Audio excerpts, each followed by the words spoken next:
Assalamualaikum warahmatullahi wabarakatuh. Perkenalkan, nama saya Vina Nabila dengan NIM C1C022054.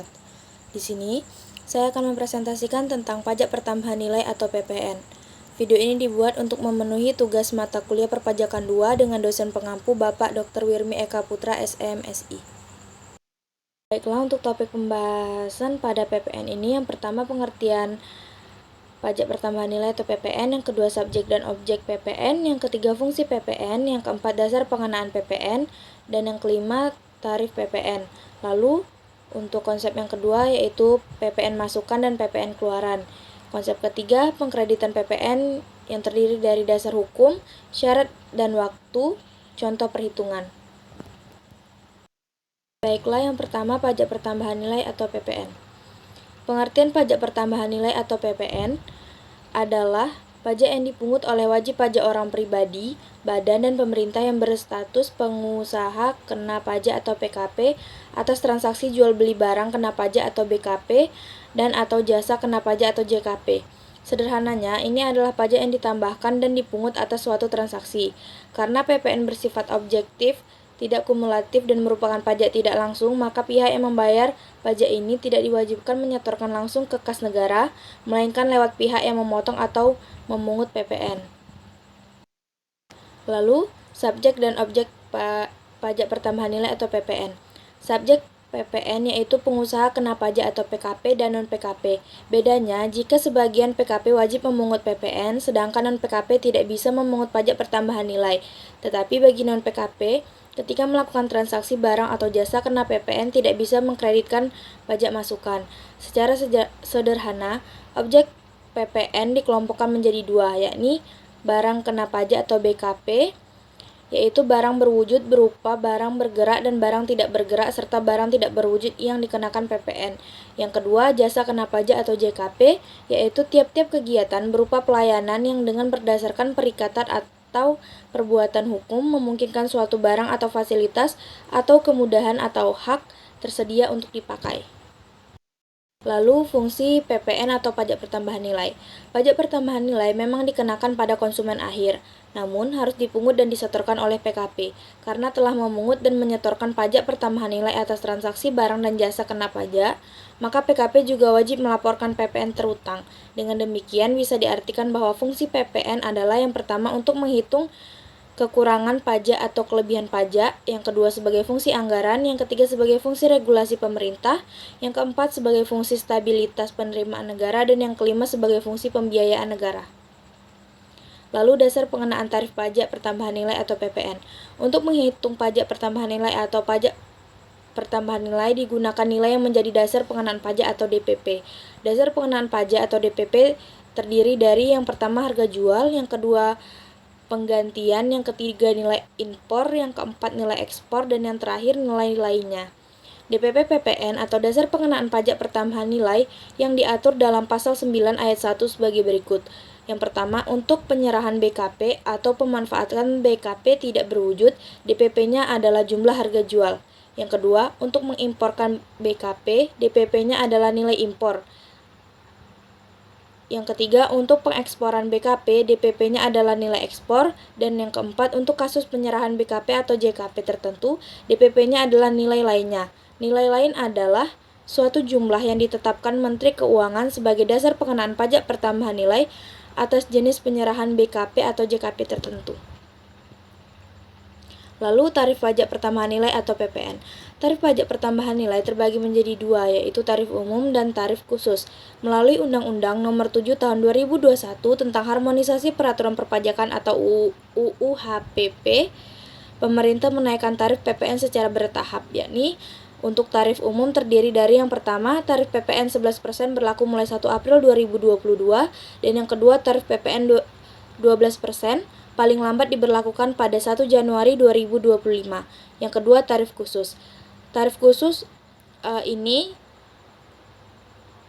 untuk kemudahan dalam pemungutan PPN atas jenis barang atau jasa tertentu atau sektor usaha tertentu diterapkan tarif PPN final, misalnya 1%, 2%, atau 3% dari peredaran usaha yang diatur dengan PMK.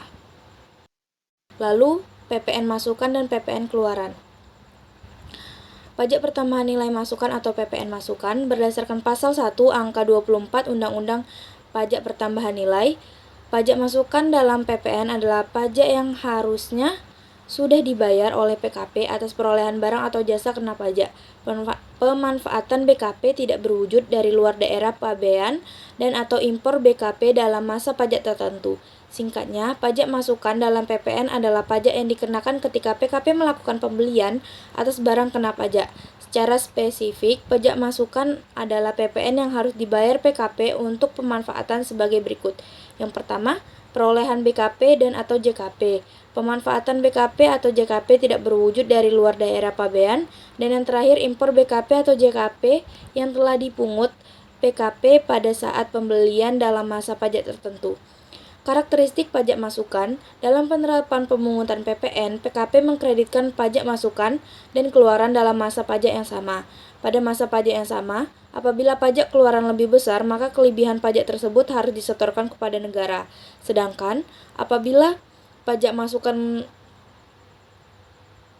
lebih besar, maka kelebihan pajak masukan tersebut dapat dikompensasikan ke masa pajak berikutnya. Lalu, pajak pertambahan nilai keluaran atau PPN keluaran. Berdasarkan pasal 1 angka 25 Undang-Undang PPN, pajak keluaran dalam PPN adalah pajak terutang yang wajib dipungut oleh PKP saat menyerahkan barang atau jasa kena pajak, ekspor barang kena pajak berwujud atau tidak berwujud, dan ekspor jasa kena pajak. Singkatnya, pajak keluaran dalam PPN adalah pajak yang dikenakan ketika PKP melakukan penjualan atas barang atau jasa kena pajak. Karakteristik pajak keluaran, PPN disebut sebagai pajak objektif karena dalam pemungutannya PPN menekankan pada objek yang dikenakan pajak. Pengenaan pajak keluaran diawali dengan penetapan tarif barang, lalu dipungut pajaknya oleh penjual. PKP yang melakukan transaksi jual-beli telah memungut pajak dari pembeli melalui penjualan BKP miliknya dan pemungutan tersebut akan dikreditkan nantinya. Lalu yang terakhir, pengkreditan PPN. Dasar hukum, syarat, dan batas waktu pengkreditan PPN. Dasar hukum utama yang melandasi pengkreditan PPN masukan adalah pasal 9 ayat 2 yang menyebutkan bahwa PPN masukan dalam suatu masa pajak dikreditkan dengan PPN keluaran pada masa pajak yang sama. Syarat dan batas waktu pengkreditan PPN masukan. Agar PPN masukan dapat dikreditkan untuk suatu masa pajak yang sama, ada beberapa syarat yang harus dipenuhi dan berlaku untuk seluruh bidang usaha. Syarat-syarat tersebut antara lain yang pertama, tercantum dalam faktur pajak lengkap atau dokumen teratur atau dokumen tertentu yang diperlakukan sama dengan faktur pajak. Yang kedua, berhubungan langsung dengan kegiatan usaha.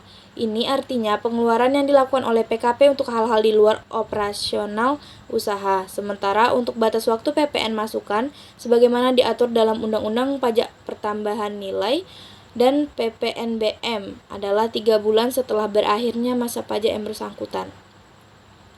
Lalu contoh perhitungan pajak pertambahan nilai. PT Gragas merupakan PKP yang menjual elektronik di Palembang. Selama Agustus 2022, PT Gragas melakukan berbagai transaksi sebagai berikut. Yang pertama, penjualan secara langsung kepada konsumen sebesar 1,6 miliar. Yang kedua, penyerahan BKP yakni barang elektronik kepada pemerintah Kota Palembang sebesar 660 juta. Harga tersebut sudah termasuk PPN. Yang ketiga, PT Gragas juga membangun sebuah gudang elektronik seluas 500 meter kuadrat di kawasan penggudangan sendiri dengan biaya sebesar 550 juta. Yang keempat, menyumbang ke sebuah yayasan panti jompo 1 buah televisi dengan harga 2 juta termasuk keuntungan Rp200.000. Selain transaksi di atas, terdapat tambahan transaksi selama bulan Agustus sebagai berikut. Yang pertama, membeli sebuah mobil box untuk mengangkut barang dengan harga 550 juta dan harga tersebut sudah termasuk PPN. Dari transaksi yang terjadi di atas, maka hitunglah PPN dari transaksi tersebut dan berapa total PPN yang disetorkan. Jadi, transaksi pertama yaitu PPN sama dengan 11% dikali dengan 1,6 miliar sama dengan 176 juta, merupakan pajak keluaran atau penjualan. Transaksi kedua, DPP sama dengan 100 dibagi 111 dikali 660 juta sama dengan 595 juta. PPN-nya sama dengan 11% dikali 595 juta sama dengan Rp65.450.000 yang merupakan pajak keluaran atau penjualan. Transaksi ketiga, DPP sama dengan 20% dikali 550 juta sama dengan 110 juta. PPN-nya adalah 11% dikali 110 juta sama dengan 12 juta 100 yang merupakan pajak keluaran. Transaksi keempat, DPP sama dengan 2 juta dikurang dengan 200 sama dengan 1.800.000 yang merupakan pajak keluaran. Lalu transaksi tambahannya DPP sama dengan 100 dibagi 111 dikali 550 juta sama dengan 496 juta. Lalu PPN-nya adalah 11% dikali dengan 496 juta menghasilkan 54.560.000 yang merupakan pajak masukan.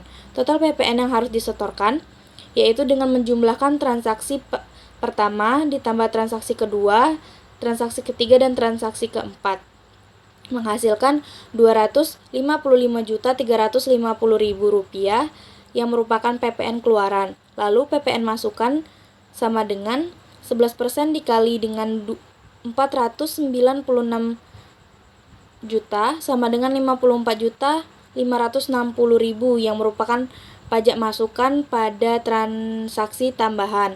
Cara menghitung PPN yang harus disetor dengan cara mengurangkan pajak keluaran dengan pajak masukan, sehingga menghasilkan Rp200.790.000. Jadi total PPN yang perlu PT Gragas setorkan atas transaksi yang dilakukan selama Agustus 2022 adalah sebesar Rp200.790.000. Sekian presentasi dari saya, lebih kurang saya mohon maaf. Saya akhiri. Wassalamualaikum warahmatullahi wabarakatuh.